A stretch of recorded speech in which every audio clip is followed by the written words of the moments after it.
മുൻ പ്രധാനമന്ത്രി രാജീവ് ഗാന്ധിയുടെ രക്തസാക്ഷിത്വ ദിനം ആചരിച്ചു. കവളങ്ങാട് ബ്ലോക്ക് കമ്മിറ്റികളുടെ ആഭിമുഖ്യത്തിലായിരുന്നു ദിനാചരണം. KPCC മെമ്പർ AG ജോർജ് ഉദ്ഘാടനം നിർവഹിച്ചു. ചടങ്ങിൽ നിരവധി പേർ പങ്കെടുത്തു. കോതമംഗലത്ത് ബ്ലോക്ക് കമ്മിറ്റികളുടെ ആഭിമുഖ്യത്തിൽ രാജീവ് ഗാന്ധി രക്തസാക്ഷിത്വ ദിനാചരണം സംഘടിപ്പിച്ചു. കോതമംഗലം കവളങ്ങാട് ബ്ലോക്ക് കമ്മിറ്റികളുടെ ആഭിമുഖ്യത്തിലാണ് രാജീവ് ഗാന്ധി രക്തസാക്ഷിത്വ ദിനാചരണം നടത്തിയത്. കോതമംഗലം കോൺഗ്രസ് ഭവനിൽ നടന്ന 35ാമത് രാജീവ് ഗാന്ധി രക്തസാക്ഷിത്വ ദിനാചരണം KPCC മെമ്പർ AG ജോർജ് ഉദ്ഘാടനം ചെയ്തു.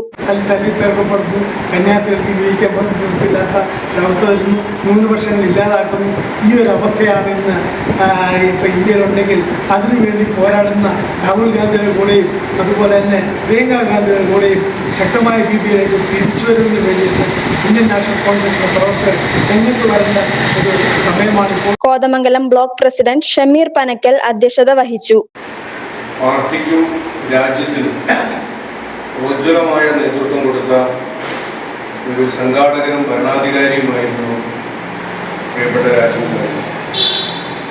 രാജീവ് ഗാന്ധി. നമുക്കറിയാം, 5 വർഷക്കാലം നമ്മുടെ രാജ്യത്തിൻ്റെ പ്രധാനമന്ത്രിയായിരുന്ന ആ ഒരു കാലഘട്ടം എന്നുള്ളത് രാജ്യത്തിൻ്റെ ഏറ്റവും സുവർണ കാലഘട്ടമെന്ന് അടയാളപ്പെടുത്തിയ ഒരു സമയമാണ്. നേതാക്കളായ Babu Eliyas, KP Babu, Abu Moideen, MS Eldhose, KA Jacob, PR Aji, Eldhose Keecheri, MA Kareem, Basheer Pulloli, Sreedevi Babu, PC Vijayan Nair, CV Jose, Anil Raman Nair തുടങ്ങിയവർ സംസാരിച്ചു. News desk media 60 Kothamangalam.